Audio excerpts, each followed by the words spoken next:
कुछ लोगों में से हूं जो राजनीतिक सामाजिक तौर पर पहले दिन से कह रहे हैं कि हम बिल्कुल शराबबंदी के विरोध में हैं। हमारा बस चले तो 48 घंटे में शराबबंदी को यहां से हटा देंगे। क्यों? इसके 3 वजह है।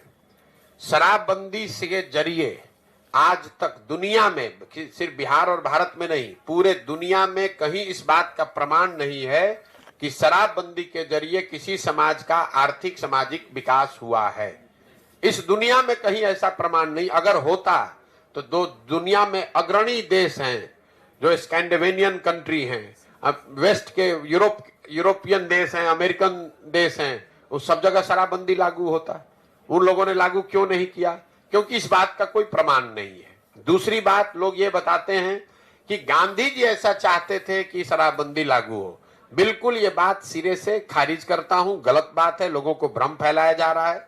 मैं पिछले 2 वर्ष से नीतीश कुमार को और उनके जो भी लोग भी शराबबंदी के पक्ष में हैं गांधी के नाम पर, मैंने उनको खुली चुनौती दे रखी है। अगर आप गांधी को पढ़ने का, समझने का दावा करते हैं तो मुझे एक पंक्ति गांधी जी का दिखा दीजिए, लिखा हुआ या बोला हुआ, जहां पर गांधी जी ने ये कहा कि सरकारों को शराबबंदी लागू करना चाहिए। गांधी जी ने ये नहीं कहा। गांधी जी ने शराब को लेकर, शराब न पीने को लेकर एक सामाजिक प्रयास की बात कही है कि शराब पीना बुरी बात है, नहीं पीना चाहिए, समाज को इस दिशा में प्रयास करना चाहिए। उन्होंने ये नहीं कहा कि सरकार को कानून बना देना चाहिए। इसका एक आपको उदाहरण दे रहा हूं। गांधी जी ने कहा कि सबको वेजिटेरियन होना चाहिए, अच्छी बात है, लेकिन कल होकर अगर सरकार ये कानून बना दे कि जो जो आदमी वेजिटेरियन नहीं है, शाकाहारी नहीं रहेगा, सबको जेल में डाल दिया जाएगा क्योंकि गांधी जी ऐसा चाहते थे, ऐसा कभी हो सकता है? ये तो गांधी जी के बात, बताई हुई बात का डिस्टॉर्शन है।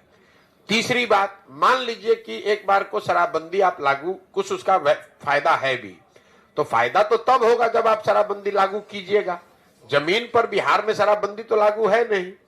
शराबबंदी के नाम पर शराब के दुकान बंद कर दिए गए, होम डिलीवरी चालू है।